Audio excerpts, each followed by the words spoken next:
Hello student. तो lecture 1 में हमने काइनेमेटिक्स ऑफ एसएचएम पढ़ी थी। उसमें हमने बहुत सारी इक्वेशंस पढ़ी थी, 4-5 अपने रिलेशंस निकाले थे इक्वेशंस के।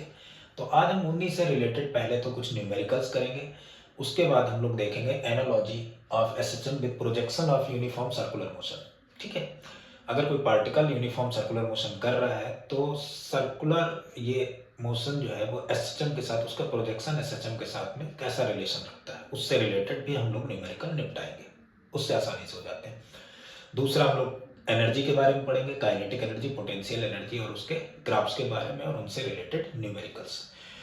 तो सबसे पहले हम लोग देखते हैं जो लास्ट लेक्चर में हमने पढ़ा था, जो इक्वेशंस पढ़ी थी वो जनरल फॉर्म पहले एक बार और लिख लेते हैं, उसके बाद हम आगे का लेक्चर स्टार्ट करेंगे। ठीक है, तो सबसे पहले हम लोग जो एसएचएम कर रहा था तो उसकी किसी पोजीशन या डिस्प्लेसमेंट के लिए एक इक्वेशन निकाली थी, x equal to a sine omega T plus phi, where a is the amplitude, omega is the angular frequency and phi is initial phase of the SHM. ऐसे फिर वेलोसिटी के लिए अगर इसी को डिफरेंशिएट कर दिया जाए with respect to the time तो वेलोसिटी आती थी, उसकी इक्वेशन हो गई थी A omega cos omega T plus phi. अब यहां पर कॉस और साइन के बीच में पाई बाई 2 का फेस डिफरेंस होता है, तो डिस्प्लेसमेंट और अगर हम बात करेंगे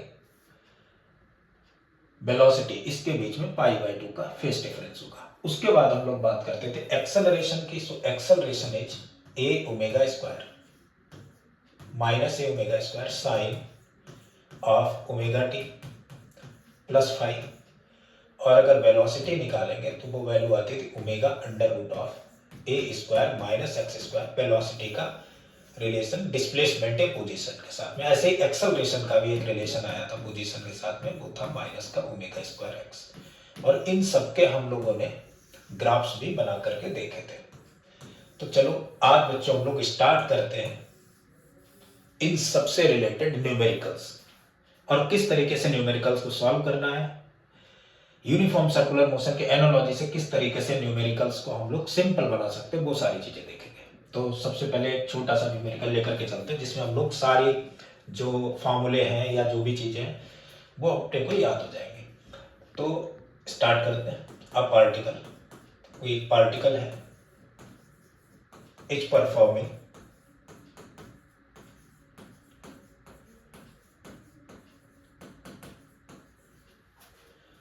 simple harmonic motion as x equal to 5 sin 100t plus pi by 3. Then find first part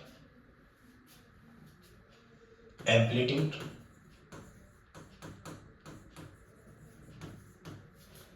second हमें जो फाइंड आउट करना है time period, third is angular frequency,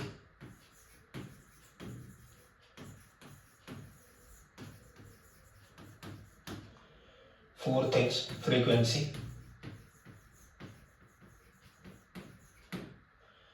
fifth is velocity at t equal to 2 second. Sixth is velocity at x equal to 2 meter. Seventh is maximum velocity. ये सारी चीजें हमें calculate करनी है, और भी चीजें निकालनी, मैक्सिमम एक्सेलरेशन भी निकालना, तो वो हम लोग देखेंगे भी। तो सबसे पहले तो ये दे रखा है x equal to 5 sine 100t plus pi by 3। अब इसमें अगर हम लोग बात करते हैं तो सब इसको निकालने के लिए पहले हम लोग जनरल इक्वेशन लिख लेते हैं। तो जनरल इक्वेशन ऑफ एसएचएम हमें पता है पोजीशन की, वो थी x equal to a sine 100t plus pi by 3। ये जनरल इक्वेशन थी एसएचएम की। अब इस इक्वेशन को अगर मैं इससे कंपेयर करूं तो ये रहा अपने पास में a भाई इधर देखो ये ए है, ए मीन्स एम्पलीट्यूड, तो यहाँ पर एम्पलीट्यूड ए है और इधर एम्पलीट्यूड हो गया अपने पास में 5।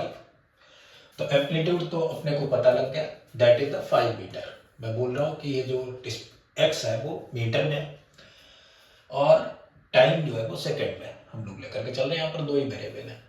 उसके बाद आता है टाइम पीरियड। अच्छा, टाइम पीरियड निकालने के लिए अगर मैं पहले फ्रीक्वेंसी निकाल लूँ, एंगुलर फ्रीक्वेंसी, तो ज़्यादा बेहतर रहेगा। तो एंगुलर फ्रीक्वेंसी अगर हम लोग देखें तो यहाँ पर है 100 और इधर होता था ओमेगा टी, तो ओमेगा की वैल्यू किसके इक्वल आ गई 100, यानी एंगुलर फ्रीक्वेंसी हो गई अपने पास में 100 रेडियन पर सेकेंड। एंगुलर फ्रीक्वेंसी 100 रेडियन पर सेकेंड। अब बात करते हैं हम लोग टाइम पीरियड की।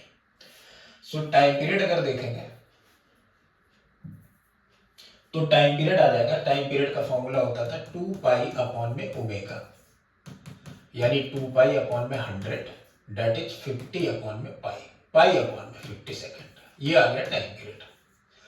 उसके बाद पूछा गया फ्रीक्वेंसी बताओ। तो फ्रीक्वेंसी देखो, एक तो अपने को पता है कि फ्रीक्वेंसी होती है 1 अपॉन टाइम पीरियड, इससे हम लोग कैलकुलेट कर सकते हैं। सो 1 अपॉन टाइम पीरियड है pi by 50, so 50 by pi पर सेकेंड, ये फ्रीक्वेंसी है। पर सेकेंड अभी लिखेंगे, फ्रीक्वेंसी को हम लोग यहाँ पर क्या लिखेंगे पर सेकेंड या हर्ट्ज। उसके बाद पूछा गया velocity at t equal to 2 second, t equal to 2 second पर वेलोसिटी क्या होगी। तो देखो पोजीशन तो मुझे पता है, एक्स इक्वल टू दे रखा है यहाँ पर कितनी है 5 sine 100 t plus pi by 3, ये तो हो गई पोजीशन। अपने को बताना है यहाँ पर वेलोसिटी कितनी होगी। तो वेलोसिटी निकालने के लिए क्या काम करते हैं भाई, इसको डिफरेंशिएट कर दो। ये तो पोजीशन है ना, डिस्प्लेसमेंट है, और अगर अपने को डिस्प्लेसमेंट पता है तो वेलोसिटी फाइंड आउट करनी है डिस्प्लेसमेंट से। डिस्प्लेसमेंट पता है, वेलोसिटी अगर फाइंड आउट करनी है तो इसी डिस्प्लेसमेंट को हम लोग with respect to the time अगर डिफरेंशिएट कर देंगे तो अपने को इसकी पोजीशन फाइंड आउट हो जाएगी। ठीक है, तो हम इसे डिफरेंशिएट कर देंगे। सो आ जाएगा अपने पास में dx over dt equal to 5, ये हो गया अपने पास में 100 साइन, साइन का जो डिफरेंशिएशन होगा वो हो जाएगा cos 100t plus pi by 3, और इसमें ये जो मल्टीप्लायर होता है t के साथ में वो सामने आ जाता है, मैंने सामने कर दिया। तो अपने को तो ये वैल्यू बतानी t इक्वल टू 2 सेकेंड पर, तो यहाँ पर t की जगह 2 पुट कर दूंगा तो आ जाएगा 500 cos 100 into T equal to 2 plus pi by 3, यानी कि बन गया अपने पास में 500 cos 200 प्लस पाई बाई 3। और अगर हम लोग ये देखेंगे तो 200 तो मुझे पता है पाई की वैल्यू 180 डिग्री अगर रखेंगे तो 3 से कैंसिल है 60 प्लस 200 सॉल्व कर ले जाएंगे। ठीक है, आगे बढ़ते हैं। नेक्स्ट इज, अब हमें फाइंड आउट करना है velocity at x equal to 2 metre. अच्छा, velocity at x equal to 2 metre अगर हमें निकालना है तो अपने को एक चीज और बता दी, एक फॉर्मूला भी मैंने लिखा था velocity as a function of displacement, और वो क्या हम लोगों ने निकाला तो v equal to omega under root of A square minus x square. ये velocity as a function of displacement हो गया। यानी कि वेलोसिटी जब मुझे x इक्वल टू 2 पर निकालनी है तो x की ओमेगा की तो वैल्यू हम लोग कैलकुलेट कर चुके हैं, that is the 100 under root of A square, a means हो गया अपने पास में 5 का स्क्वायर हो गया 25 माइनस एक्स की जगह 2 का स्क्वायर 4। सो वेलोसिटी आ गई अपने पास में 100 अंडर रूट ऑफ 21 मीटर पर सेकंड, ये भी आ गया। अगला जो हमें फाइंड आउट करना वो मैक्सिमम वेलोसिटी निकालें। अच्छा, मैक्सिमम वेलोसिटी क्या होगी समझो। अगर वेलोसिटी की मैक्सिमम वैल्यू अपने को चाहिए तो मान लो ये पार्टिकल जो है वो ये एसएचएम कर रहा है, और जब एसएचएम करता है तो एम्पलीट्यूड पोजीशन पर तो उसकी वेलोसिटी हो जाती थी 0, लेकिन जैसे मीन पोजीशन पर आता था फोर्स की वैल्यू जो थी वो एक्सेलरेशन इसमें लगातार लगता था, फोर्स कम होता था, एक्सेलरेशन कम होता था, लेकिन वेलोसिटी इस पॉइंट पर है तो एक्सेलरेटेड मोशन इस पॉइंट पर वेलोसिटी मैक्सिमम हो जाती थी, यानी एम्पलीट्यूड पोजीशन पर वेलोसिटी क्या होती थी मैक्सिमम। और अगर मैं एम्पलीट्यूड पोजीशन की बात, वो एम्पलीट्यूड नहीं सॉरी इक्विलिब्रियम पोजीशन पर वेलोसिटी मैक्सिमम हो जाती थी। और अगर हम बात करेंगे इक्विलिब्रियम पोजीशन की तो इक्विलिब्रियम पोजीशन पर x की वैल्यू क्या हो चुकी है अपने पास में 0, और अगर ये वैल्यू 0 हो गई तो ओमेगा इंटू ए बचेगी maximum velocity. So maximum velocity का मैग्नीट्यूड आ जाएगा अपने पास में ए ओमेगा के बराबर। So maximum velocity equal to A. A means amplitude, that is the 5, and omega is the angular frequency, and angular frequency is 100 radian पर second. तो maximum velocity आ जाएगी अपने पास में 500 मीटर पर सेकेंड. तो इतनी बातें हम लोगों ने कर ली. अभी इसमें हम लोग कुछ और भी फाइंड आउट कर सकते हैं. अगर हम लोग निकालना चाहें तो एक काम करते हैं, एक एक्सेलरेशन और फाइंड आउट करके देखते हैं किसी पोजीशन पर और मैक्सिमम एक्सेलरेशन. अच्छा, मैक्सिमम वेलोसिटी अगर आ गई तो मैं ये पूछूं, बताओ भाई मैक्सिमम काइनेटिक एनर्जी कितनी होगी. सो मैक्सिमम काइनेटिक एनर्जी अगर पार्टिकल का मास गिवन है, मैंने मास मान लिया पार्टिकल का m इक्वल टू दे रखा है 1 kg. Then find maximum kinetic energy. So maximum kinetic energy k max क्या होना चाहिए, k max इक्वल टू हो जाएगा half m into b max का स्क्वायर. सो हाफ m की वैल्यू है 1 kg इंटू बी मैक्स की वैल्यू अगर हम जानते हैं तो 500 का स्क्वायर करेंगे. तो 500 का स्क्वायर हो गया 25 into 10 to the power 4 upon में 2. इससे इसे डिवाइड करेंगे, that is the 12.5 into 10 to the power 4 joule. ये हो गई के मैक्स की वैल्यू. उसके बाद और भी चीजें हमें निकालनी. अब अगर अपने लोग निकालना चाहें, ध्यान दो, मैं ये बोलूं कि अपने को फाइंड आउट करना है. ये तो मैंने के मैक्स निकाला और के मैक्स की value half m into b max का स्क्वायर, और ये वैल्यू मैंने निकाल दी. अब मैं कहूँ कि मुझे फाइंड आउट करना मैक्सिमम एक्सेलरेशन क्या होगा. सो मैक्सिमम एक्सेलरेशन यानी ए मैक्स. अच्छा, ये बात तो बिल्कुल पता होनी चाहिए और मैं पहले भी बता चुका हूँ, लेकिन एक बार और देख लें कि मैक्सिमम एक्सेलरेशन जो होता था वो कहाँ पर होता था, जैसे जैसे एम्पलीट्यूड बढ़ता था, यानी कि हम लोग पहुंचते थे, जैसे जैसे डिस्प्लेसमेंट बढ़ता था, जब एम्पलीट्यूड पोजीशन पहुंचते थे तो वहां पर एक्सेलरेशन की वैल्यू क्या होती थी, मैक्सिमम, और उसकी वैल्यू होती थी माइनस ओमेगा स्क्वायर एक्स की जगह एम्पलीट्यूड यानी ए. बस माइनस साइन तो केवल ये रिप्रेजेंट कर रहा था डायरेक्शन, ये always acting towards to the mean position, that is restoring acceleration ना. तो मैं मैग्नीट्यूड की अगर बात करूंगा तो वो हो जाएगा अपने पास में omega square into A, and value of omega is 100 का square into amplitude position. So amplitude is the 5, तो ये हो गया 5. तो मैक्सिमम एक्सेलरेशन आ गया 5 into 10 to the power 4 metre पर सेकेंड स्क्वायर. ये मैक्सिमम एक्सेलरेशन हो गया. उसके बाद अगर मैं ये बोलूं कि फाइंड करो एक्सेलरेशन एट एनी पोजीशन 2, तो find acceleration at any position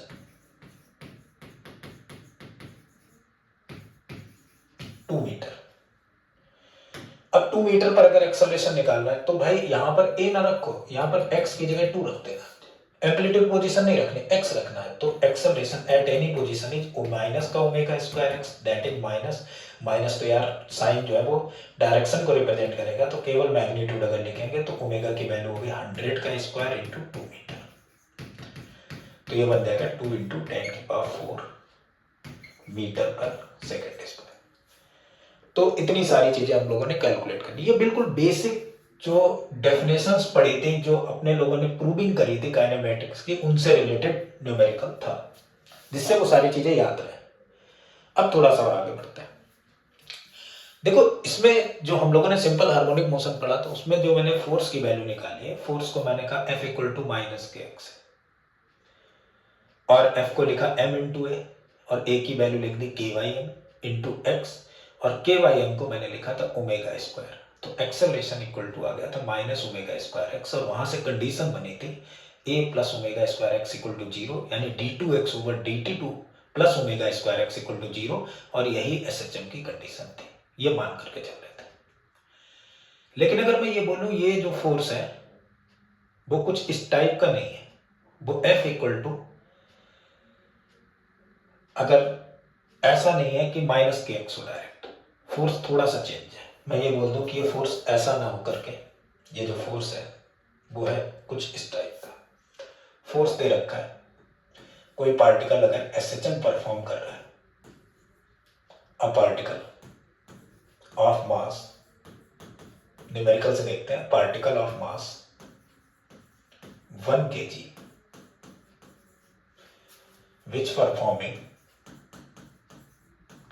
which is performing SHM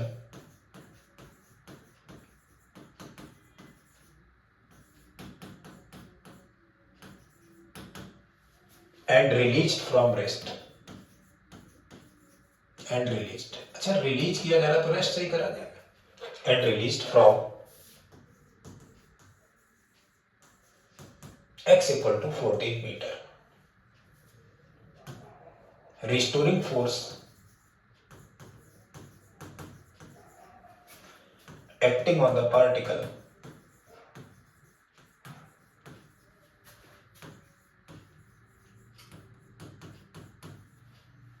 restoring force acting on the particle is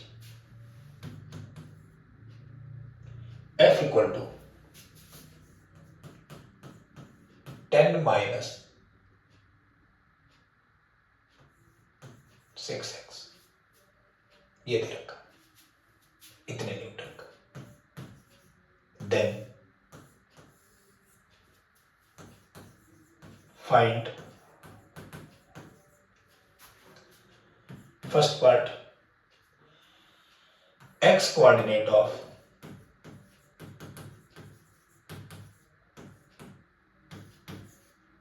equilibrium position,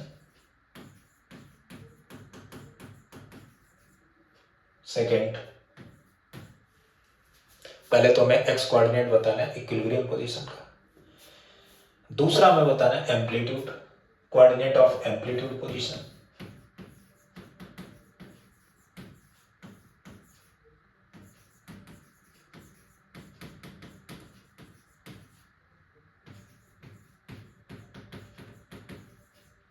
and third one is minimum value of x coordinate.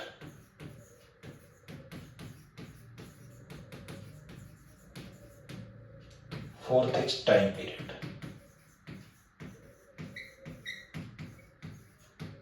ये सारी बातें हमें calculate करनी, सारी बातें बतानी।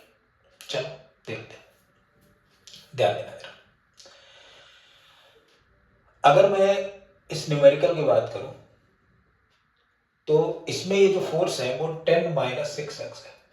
भाई डायरेक्ट ये फोर्स जो है माइनस 6x नहीं है, ये जो फोर्स है वो है अपने पास में 10 माइनस 6x। कोई बात नहीं, निकालेंगे। अगर ये फोर्स माइनस 6x होता तो मैं ये मान के चल रहा था ये SHM जो है equilibrium position x equal to 0 पर लेकर के चल रहे थे। बच्चा भले स्टार्ट t इक्वल टू 0 से ना हुआ, x इक्वल टू 0 से ना हुआ, लेकिन इक्विलिब्रियम तो x इक्वल टू 0 पर ही थे। इस बार में ऐसा नहीं है, इक्विलिब्रियम चेंज हुई है। कैसे चेंज हुई है? क्योंकि x इक्वल टू 0 पर तो इक्विलिब्रियम नहीं, इक्विलिब्रियम भाई वहां पर हुआ करती है जहां पर फोर्स लगना बंद, यानी जहां पर फोर्स की वैल्यू क्या होती थी? 0 हो जाती थी। रिस्टोरिंग फोर्स जहां पर कितना होता था? 0 होता था। तो अगर मैं रिस्टोरिंग फोर्स को 0 रख दूंगा तो x कोऑर्डिनेट आ जाएगा। Then at equilibrium position restoring force is 0 and restoring force is 10 minus 6x, that is equal to 0, so x equal to 10 by 6. 10 by 6 means 5 by 3 metre. ये रही इक्विलिब्रियम पोजीशन, ये coordinate हो गया इसका 5 by 3 metre plus में। चलो अब ये जो कोऑर्डिनेट है वो अपना है 5 by 3 मीटर। दूसरी बार में इन्होंने पूछा कि coordinate of the amplitude position, amplitude position का कोऑर्डिनेट हमें पता करना, और दे रखा है कि इसमें जो पार्टिकल है वो रिलीज किया गया 14 मीटर से।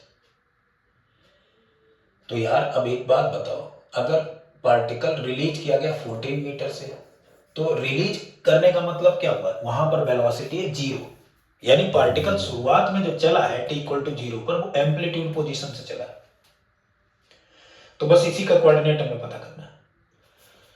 तो यहां पर देखो, अगर ये प्लस 5/3 है तो यहां x इक्वल टू 0 होगा, तो ये वैल्यू जो हो गई वो हो गई अपने पास में 14 मीटर। तो कोऑर्डिनेट तो इसका 14 मीटर आ गया। अब तुमसे केवल ये पूछा जाए एम्पलीट्यूड बताओ, तो यार एम्पलीट्यूड तो इक्विलिब्रियम के आसपास कितना चला, इक्विलिब्रियम से टू एंड फ्रो कितना मोशन किया, that is called the amplitude ना। कोऑर्डिनेट तो मैंने बता दिया कि कोऑर्डिनेट इसका होगा x कोऑर्डिनेट 14 मीटर। लेकिन अगर तुमसे ये पूछा जाए एम्पलीट्यूड कितना होगा, तो एम्पलीट्यूड तो यही है, और इस वैल्यू को हम लोग कैसे कैलकुलेट करेंगे? 14 minus 5/3, so amplitude equal to 14 minus 5/3। 14 3 या 42 माइनस 5 दैट इज 37/3 मीटर। ये आ गई एम्पलीट्यूड। ठीक है, बहुत अच्छी बात है। उसके बाद पूछा गया minimum value of x coordinate. So x coordinate की मिनिमम वैल्यू क्या? यार ये भी आसान है, कोई दिक्कत ही नहीं। थोड़ी सी मैथमेटिक्स है, देखते हैं। इक्विलिब्रियम पोजीशन यहां पर है, तो इक्विलिब्रियम पोजीशन से इधर एक एम्पलीट्यूड होगा और इस तरफ एक एम्पलीट्यूड वाली पोजीशन होगी, और ये जो पोजीशन होगी यहां से यहां तक की दैट इज 14 मीटर, वो sorry that is 37/3 metre, sorry. तो ये वैल्यू है अपनी 37.3 मीटर यहां से यहां तक। भाई यही तो एम्पलीट्यूड है। अब ये वैल्यू पूछी गई कि एक्स कोऑर्डिनेट की मिनिमम वैल्यू यहां से यहां तक 37.3 मीटर। अगर मैं उस पूरी वैल्यू से सिर्फ इतनी वैल्यू माइनस कर दूं, उस पूरी वैल्यू से सिर्फ इतनी वैल्यू माइनस कर दूं तो काम बन जाएगा। और यहां से यहां तक की जो वैल्यू है दैट इज 5/3। भाई x equal to 0, x equal to 5/3, तो इतनी वैल्यू को माइनस कर दूं, ये इसकी मिनिमम x इक्वल टू 0 से कोऑर्डिनेट तो x इक्वल टू 0 से देखा जाता है, तो ये मिनिमम वैल्यू हो जाएगी। तो वो आएगी कितनी? तो मैं लिखूंगा 37/3 minus 5/3 that is 37 minus 5 32/3 metre. इस तरफ x के इस तरफ चलेंगे तो माइनस नेगेटिव कोऑर्डिनेट आ जाएगा। So minimum value of x coordinate that is minus 32/3 metre. ये मिनिमम वैल्यू है x कोऑर्डिनेट की। अगला टर्म इन्होंने ये पूछते हैं कि टाइम पीरियड बताओ। बहुत अच्छा, बहुत अच्छी बात है, बढ़िया है न्यूमेरिकल। चलो टाइम पीरियड देखते हैं। तो देखो फोर्स जो दे रखा था वो था अपने पास में क्या था,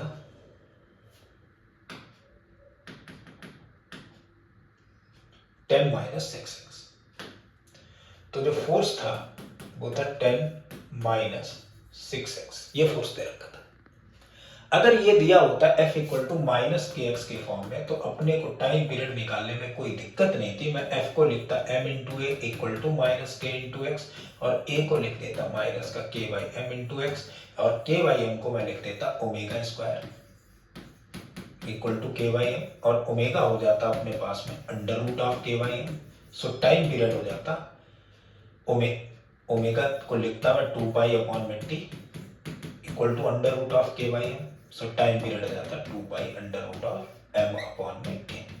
ये एक प्रोसेस था टाइम पीरियड निकालने का, लेकिन इस प्रोसेस को फॉलो नहीं कर रहा हूं मैं। ऐसा हो गई भाई, यहां पर f इक्वल टू माइनस के एक्स तो है ही नहीं, यहां पर f equal to 10 minus 6x है। f equal to minus 6x होता तब तो बात बनती। तो अगर ये 10 माइनस 6x है तो ध्यान देना इस चीज को। अच्छा, मास इसका 1 kg था पार्टिकल का, तो दिया था। f equal to 10 minus 6x अगर दे रखा है तो क्या करें?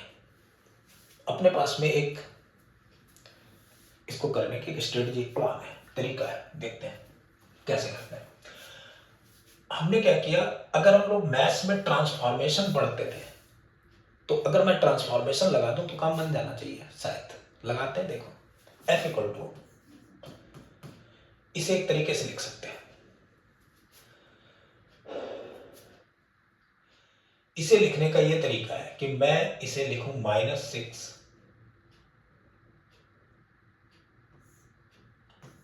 x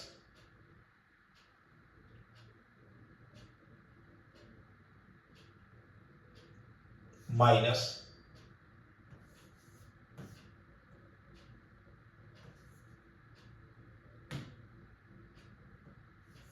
5/3 लिख सकता हूं मैं ऐसे। भाई f इक्वल टू दिया -6x minus minus plus 6 into 5/3, 3 से ये कैंसिल 2 यानी 10, यही तो है। बड़े आराम से लिख दिया।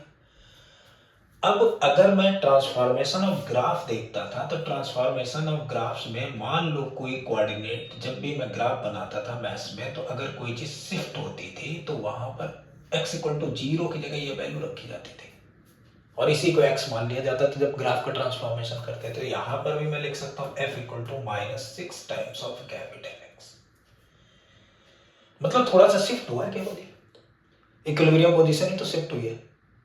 वहां पर ग्राफ्स में मान लो पैराबोला है तो मैं वर्टेक्स को शिफ्ट मानता था, यहाँ पर मानूंगा इक्विलिब्रियम पोजीशन शिफ्ट हो गई, तो f equal to -6 times of x, ऐसा बन गया ये। अब तो बन गया यार, तो f की जगह लिखेंगे m into a equal to -6 times of x, mass तो 1 kg है तो a की वैल्यू हो गई -6 इंटू एक्स। ये जो वैल्यू है ये ky है, इसे अगर कंपेयर करेंगे हम लोग a equal to minus omega square x से, सो ओमेगा स्क्वायर की वैल्यू आ गई 6, ओमेगा की वैल्यू आ गई √6, और टाइम पीरियड होता है 2 पाई अपॉन में ओमेगा, सो 2 पाई अपॉन में √6 सेकेंड, ये आ गया टाइम पीरियड। अच्छा, यहां से अपने को एक बात क्लियर हुई, बिल्कुल बात ये क्लियर हुई कि इसमें मैंने देखा कि दो तरीके के फोर्स हैं, यहां पर दो तरीके के फोर्स हैं। कौन कौन सा? एक तो फोर्स है टेन और ये फोर्स है कांस्टेंट, और दूसरा जो फोर्स है वो है -6x, ये फोर्स है वेरिएबल।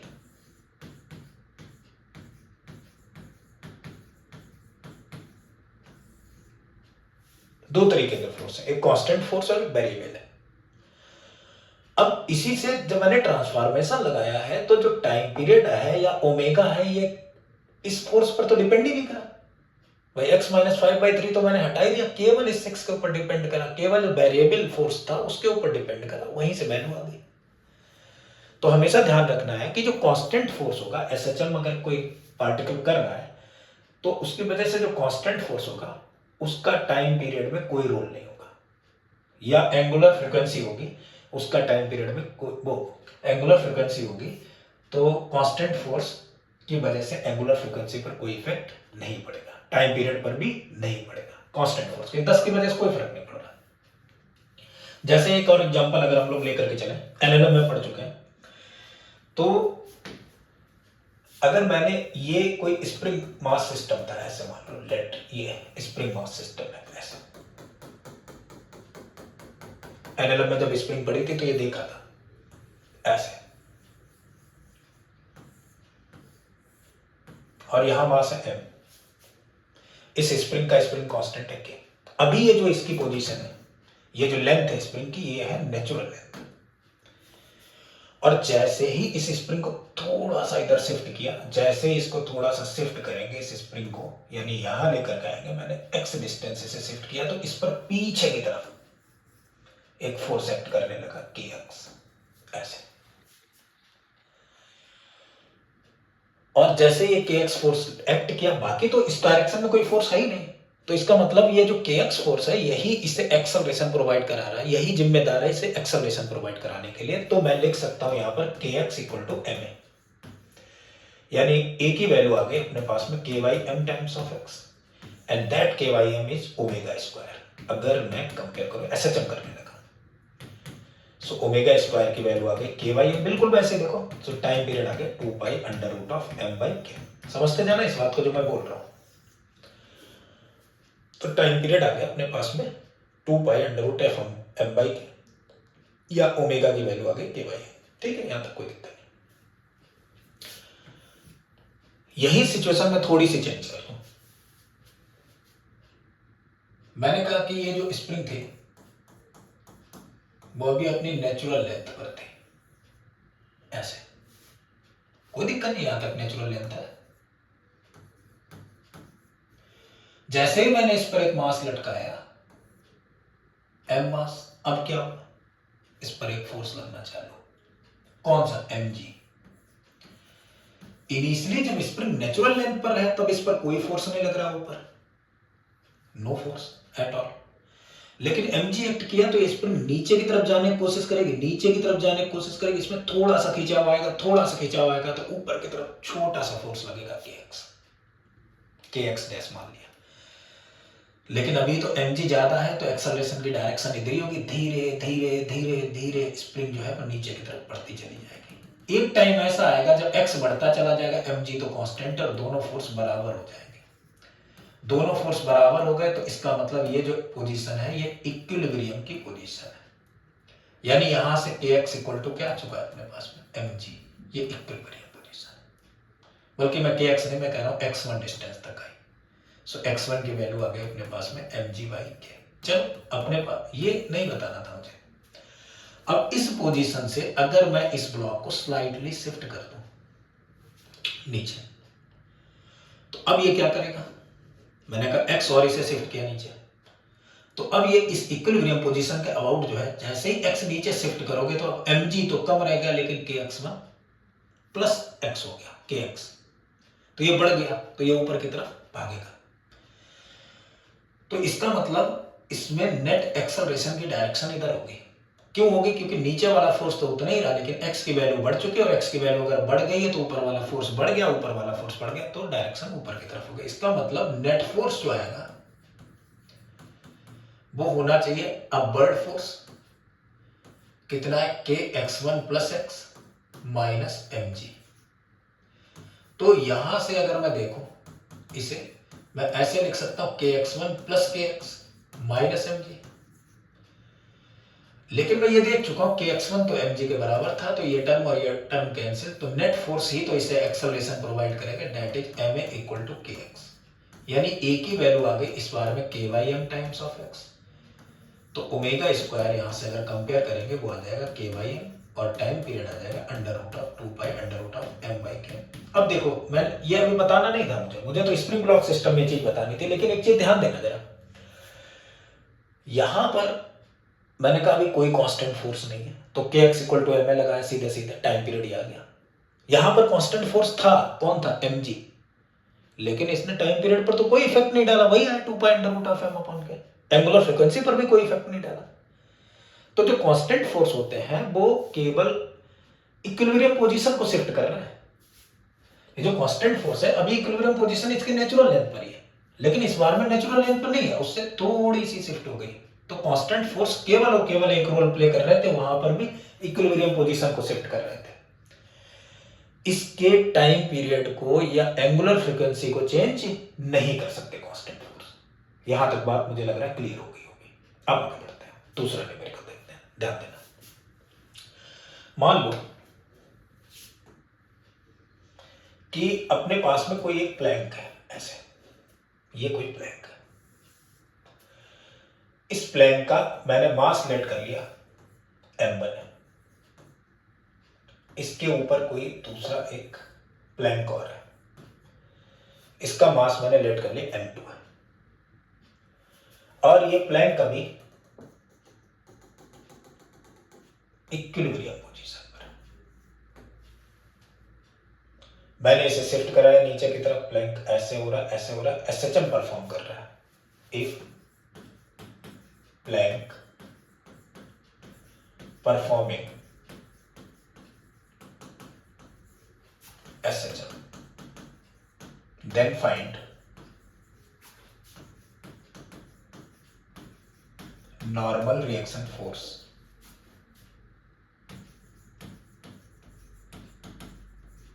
on M2। हमें M2 पर normal reaction force find out करना है, SHM ये परफॉर्म कर रहा है। ध्यान देना जरा, अब इसमें तीन सिचुएशन बनी। ये M2 पर नॉर्मल रिएक्शन फोर्स कब बताना है, at x equal to plus है, यानी एम्पलीट्यूड की पॉजिटिव वैल्यू पर, यहां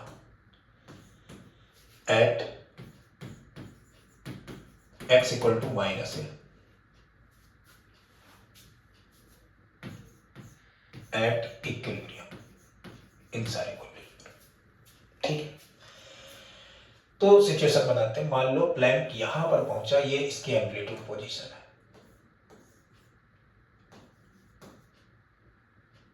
ये प्लैंक हो गया, इसका मास है m1।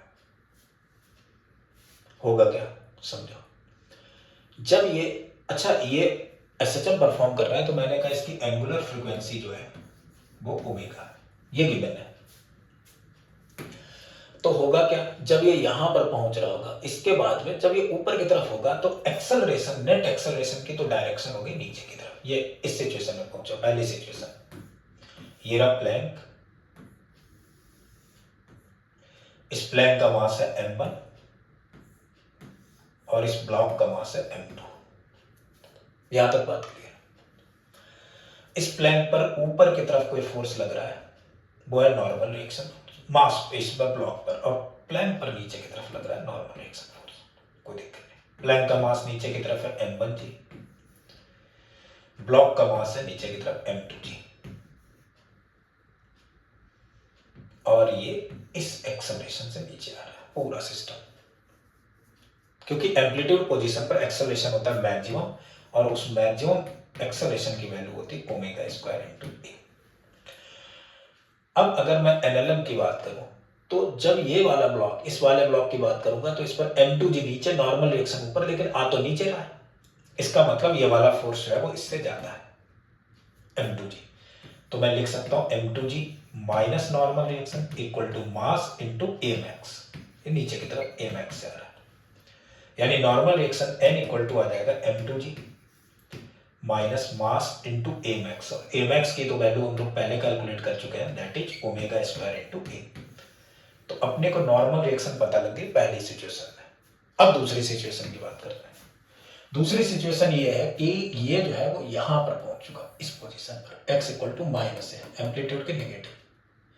तो जब ये इधर ऐसे पहुंचेगा तो फिर से फोर्स मीन पोजीशन की तरफ लगने की कोशिश करेगा, इक्विलिब्रियम पोजीशन की तरफ लगने की कोशिश करेगा, क्योंकि रिस्टोरिंग फोर्स है। अब ये अगर फोर्स इस तरफ लगने की कोशिश कर रहा है, तो इसका मतलब ये हो गया कि इसका एफबीडी कुछ ऐसा बनेगा ब्लॉक का, ब्लॉक पर नॉर्मल रिएक्शन लगेगा ऊपर, ऑलवेज प्लैंक लगाएगा, ब्लॉक का वेट लगेगा नीचे, और एक्सेलरेशन की डायरेक्शन होगी ये, और एम्पलीट्यूड पोजीशन में है तो एक्सेलरेशन क्या होगा, मैक्सिमम।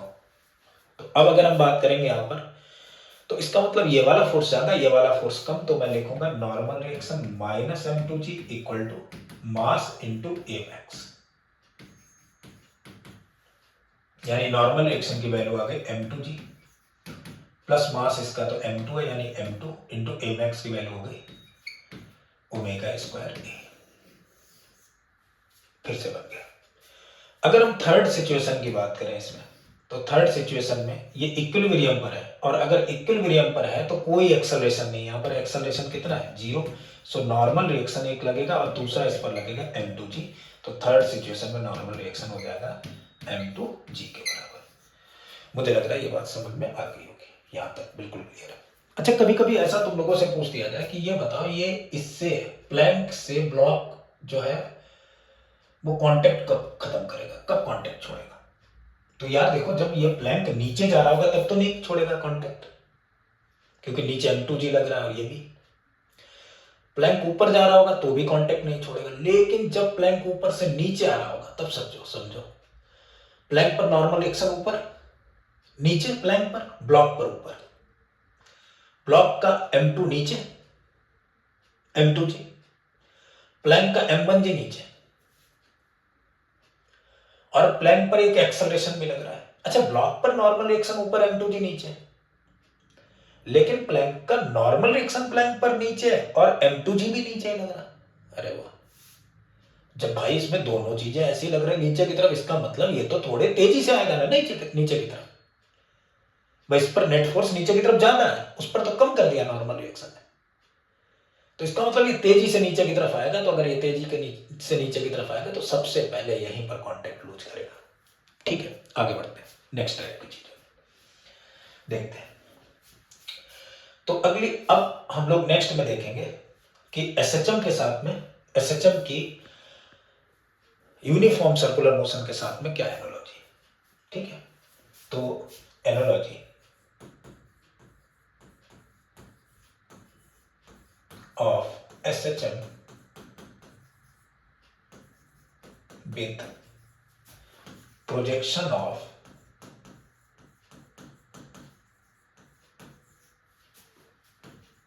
Uniform circular motion. ठीक है, देखते हैं।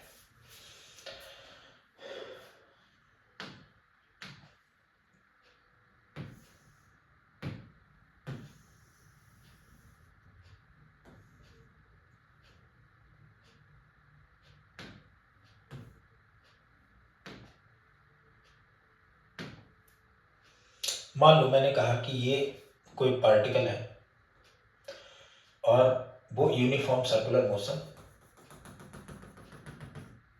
परफॉर्म कर रहा है। देखो अभी इसके न्यूमेरिकल जो है हम लोग लगाएंगे दोनों तरीके से और इससे भी देखेंगे न्यूमेरिकल्स, ठीक है।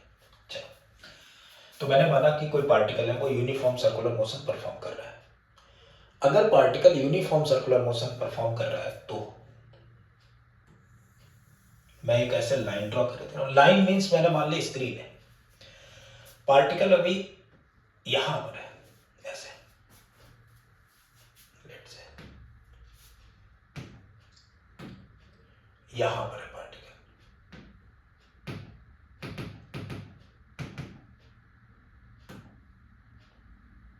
ऐसे इधर।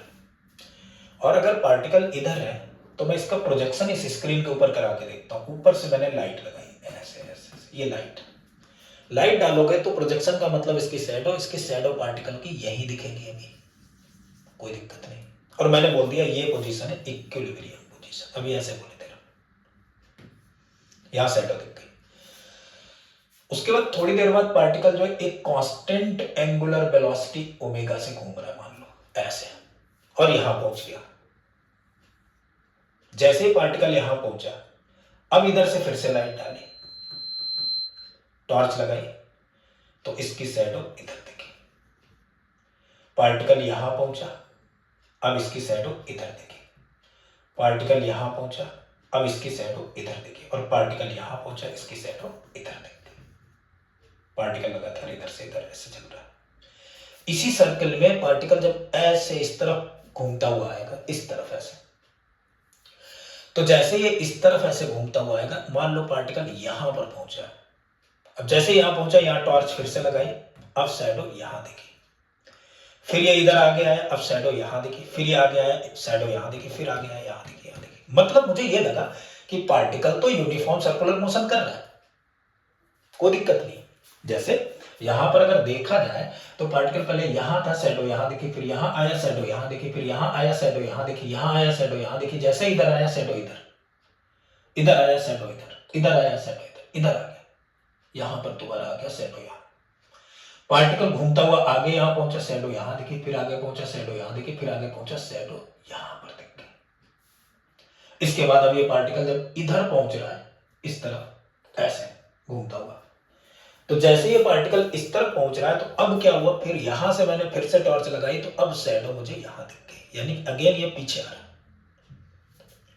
फिर ये यहां पहुंचा तो मुझे शैडो इधर दिखी, फिर ये यहां पहुंचा तो मुझे शैडो इधर दिख गई, और फिर ये यहां पहुंच गया। मतलब पार्टिकल तो यूनिफॉर्म सर्कुलर मोशन कर रहा है, इधर से ऐसे गया, ऐसे गया, ऐसे गया, ऐसे गया, ऐसे गया, इधर आया। लेकिन इसकी जो शैडो है वो क्या कर रही है, देखो जरा। शैडो पहले यहां थी, फिर इधर पहुंची, फिर इधर पहुंची, फिर इधर पहुंची, फिर इधर पहुंची। उसके बाद फिर इधर आई, फिर इधर आई, फिर इधर आई, फिर इधर आई, फिर इधर आई, फिर इधर आई, फिर इधर आई, फिर इधर आई, फिर इधर आई, फिर इधर, फिर इधर आई, फिर वापस इधर, फिर इधर, फिर इधर, फिर इधर, फिर इधर, ऐसे जैसे पार्टिकल घूम रहा है वैसे ये चल रही है। इसका मतलब पार्टिकल का प्रोजेक्शन, पार्टिकल की शैडो जो है वो किसकी तरह बिहेव कर रही है, यूनिफॉर्म सर्कुलर मोशन परफॉर्म कर रही है। यूनिफॉर्म सर्कुलर मोशन अगर ये परफॉर्म कर रही है तो हम सारे इक्वेशंस जो है हम लोग समझ सकते हैं, हम सारे इक्वेशंस इसकी तरीके से देखेंगे, यूनिफॉर्म सर्कुलर मोशन की तरीके से। ये तो एसएचएम परफॉर्म कर रही है, तो इसका मतलब ये हो गया कि अगर कोई पार्टिकल एसएचएम कर रहा है तो मैं ये मान के चल सकता हूं कि यूनिफॉर्म सर्कुलर मोशन, अगर उसे मैं शैडो मान लूं तो दूसरा कोई पार्टिकल जिसकी शैडो होगी वो यूनिफॉर्म सर्कुलर मोशन कर रहा होगा, और यूनिफॉर्म सर्कुलर मोशन से इसके न्यूमेरिकल्स को मैं निपटा सकता हूं। अब ये देखना, ये तो रेडियस है और यही इसकी पार्टिकल की मैक्सिमम डिस्प्लेसमेंट इधर की तरफ, तो इसे मैं एम्पलीट्यूड मान के चलूंगा। तो इस यूनिफॉर्म सर्कुलर मोशन में मैं रेडियस को एम्पलीट्यूड मानूंगा। ये ओमेगा से चला, मान लो यहां पर t इक्वल टू 0 पर था, किसी इंस्टेंट t पर यहां पहुंचा तो इसने एंगल कोई कवर किया होगा थीटा, तो theta equal to angular displacement equal to होता तो एंगुलर वेलोसिटी इनटू टाइम, तो थीटा इक्वल टू मैं मान के चलूंगा ओमेगा इनटू टी। ठीक है, यहां तक बातें क्लियर है। अब इसी में हम लोग देखते हैं कि इससे हम लोग न्यूमेरिकल कैसे निपटाते हैं, देखते हैं कि न्यूमेरिकल कैसे बनेंगे। समझो जरा, मैंने मान लिया मैंने मान लिया कि ये एसएचएम हो रहा है और पार्टिकल इक्विलिब्रियम पर x इक्वल टू 0 पर है, ऐसे ये एम्पलीट्यूड पोजीशन प्लस है और इधर है माइनस है, ठीक है। अब मैं ये बोल रहा हूं कि पार्टिकल जो है एसएचएम परफॉर्म कर रहा है, particle performs SHM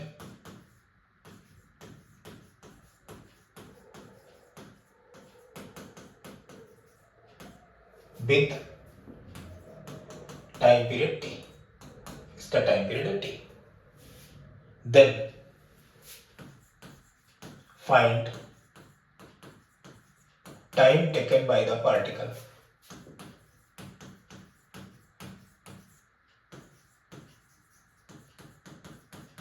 from x equal to 0 to x equal to a/2। हमें बताना है पार्टिकल जो है x इक्वल टू 0 से x इक्वल टू a/2 तक पहुंच रहा है, तो टाइम कितना लेगा निकाल लेते हैं भाई। देखो जैसे यहां पर पहुंचा x इक्वल टू a/2 पर, ये x इक्वल टू 0, यहां से यहां तक टाइम कितना लगा, कोई दिक्कत नहीं, ध्यान देते हैं जरा। मैं इसे अगर सर्कल से देखूं ऐसे, ये मैंने सर्कल बना दिया, x इक्वल टू 0 पर पार्टिकल यहां है,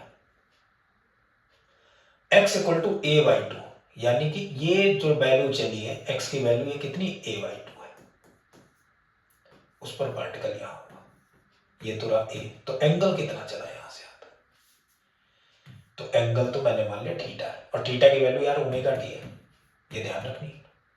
तो एंगल अगर थीटा चला है तो मैं यहां क्या लगा सकता हूं, इस ट्रायंगल में देखो sine theta equal to perpendicular upon hypotenuse, यानी कि साइन ओमेगा टी, थीटा की जगह omega T equal to perpendicular यानी a/2 अपॉन हाइपोटेन्यूज a से a कैंसिल।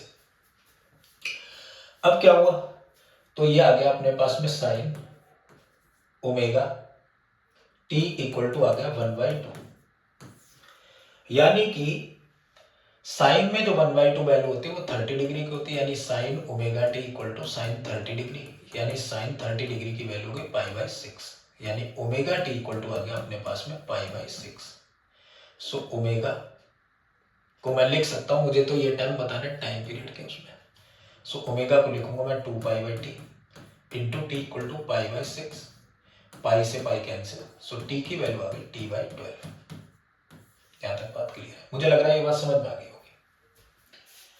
अच्छा अब इसी चीज को चेंज कर लूं मैं कहूं अब मुझे बताना है कि t/x इक्वल टू a/2 से a तक पहुंचने में कितना टाइम लगा होगा। Second, from x equal to a/2 से x इक्वल टू a तक पहुंचने में कितना टाइम लगा, चलो निकालते हैं, ध्यान देना जरा।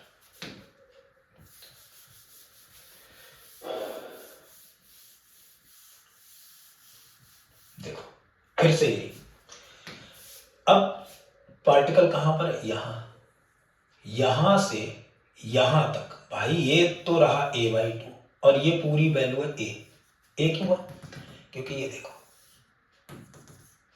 ये इसकी शैडो एसएचएम परफॉर्म कर रही है, इसका प्रोजेक्शन एसएचएम परफॉर्म कर रहा है, तो ये रही a/2 और ये रही a/2 से a तक पहुंच रहे, a/2 से a तक पहुंच रहा है, तो a/2 से a तक पहुंचने में कितना टाइम लगा, कोई दिक्कत नहीं है, निकाल लेते हैं। कैसे निकालेंगे समझो, मुझे पता है यहां से यहां तक पहुंचने में कितना टाइम लगेगा, पहले ये कैलकुलेट करो। तो भाई देखो यहां से यहां तक पहुंचने में जो टाइम लगेगा वो तो एंगल बताएगा। अच्छा ये बताओ यहां से यहां तक पहुंचने में कितना एंगल हम लोग कवर किया, 90 डिग्री। भाई कितना एंगल कवर किया, 90 डिग्री। तो अब यहां से यहां तक अगर मैंने 90 डिग्री कवर किया तो समझो, ध्यान देना जरा, फिर ये 90 और फिर ये 90 और फिर ये 90 और, यानी टोटल कितना हो गया 360, और टोटल अगर 360 है तो मुझे टाइम निकालने में कोई दिक्कत नहीं है। भाई देखना जरा, यहां से यहां तक टाइम लगा t, तो इधर से इधर तक t/4 t/4 t/4 और t/4। ऐसे देखो इधर से यहां तक पहुंचने में टाइम लगा t, यहां से ऐसे, फिर ऐसे, फिर ऐसे, फिर ऐसे, ये टाइम लगा टी। तो ये होगा T/4 plus T/4 plus T/4 plus T/4, T हो गया टोटल टाइम पीरियड। तो मतलब इससे इस पोजीशन पहुंचने पर टाइम जो टोटल लगा है वो है T/4, और यहां से यहां तक पहुंचने में जो टाइम लगा है वो अभी निकाला मैंने T/12। तो मैं पूछूं कि इधर से इधर तक पहुंचने में टाइम कितना लगा होगा, यार सिंपल हो गया भाई, कितना लगा होगा। तो अगर मैं ये टाइम निकालूंगा तो वो टाइम हो जाएगा अपने पास में, पूरे टाइम से इतने को माइनस कर दो, यानी कि T/4 minus T/12, that is LCM हो गया 12, 3t माइनस 2t, ये कैंसिल T/6। अब कुछ बच्चों के दिमाग में एक सवाल आ रहा होगा, और वो सवाल ये होगा कि यहां तक पहुंचने में टाइम लगा T/12, तो यहां से यहां तक पहुंचने में भी T/12 लगना चाहिए, है ना भाई। इधर से इधर तक A/2 अगर कवर किया, T/12 ये भी है, यही होना चाहिए। नहीं, वो तो तब लगता है जब वेलोसिटी यूनिफॉर्म होती है, यहाँ तो वेलोसिटी यूनिफॉर्म है ही नहीं, एक्सेलरेशन भी नॉर्मल नहीं है यार, एक्सेलरेशन भी कैसा है, वेरिएबल है, तो इक्वल टाइम नहीं लेंगे, पहली बात। तो फिर दिमाग में और ये चीज आ रही है कि यहां से यहां तक T/4 लिया, ये भी यार ये तो होगा ही होगा, क्योंकि इधर से इधर जाने पे जितनी वेलोसिटी जाते टाइम यहां होगी उतनी वेलोसिटी आते टाइम यहां होगी, जितनी वेलोसिटी जाते टाइम यहां होगी उतनी वेलोसिटी आते टाइम यहां होगी, पोजीशन तो वही आ गई ना।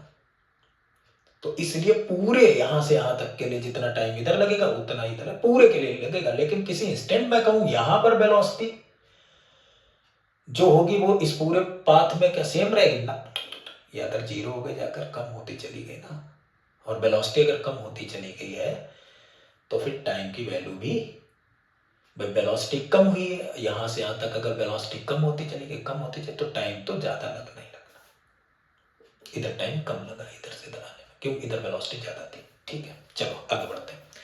इसी में अगर ये पूछ लिया जाता कि पार्टिकल अगर x इक्वल टू a/2 पर है, तो पार्टिकल को x इक्वल टू a/2 से a/√2 तक जाने में कितना टाइम लगेगा। चलो ये रहा a/2 और ये हो गया a/√2, वैल्यू तो a/√2 की ज्यादा होगी ना a/2 से। ठीक है, यहां तक जाने में कितना टाइम लगा, यहां से फिर से बना लो सर्कल।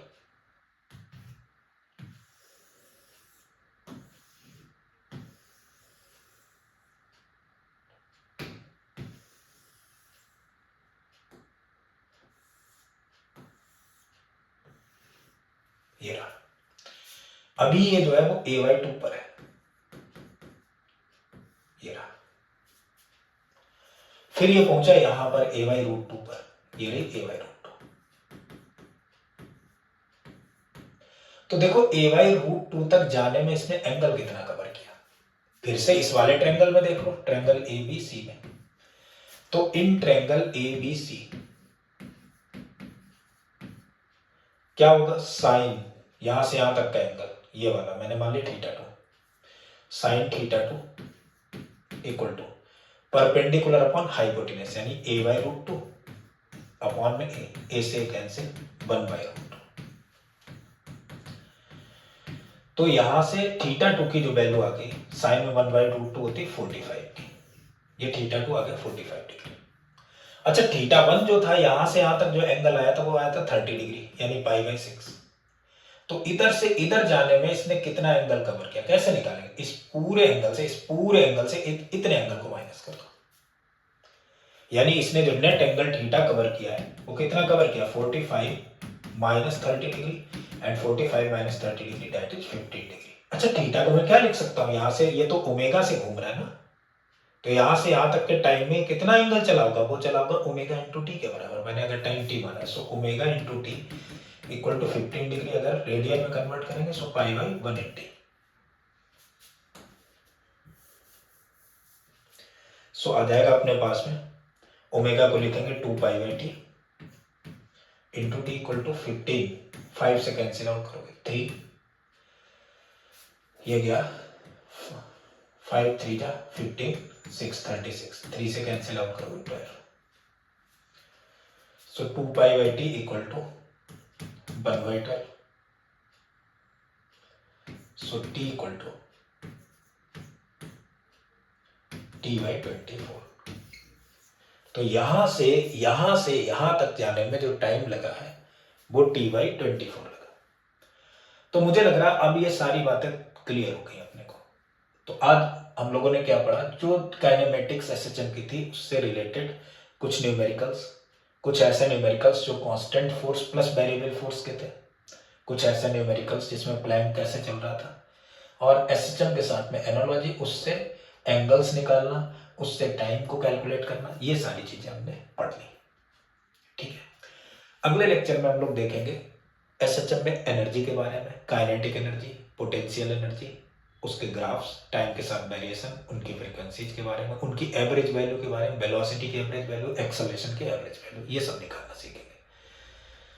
तब तक के लिए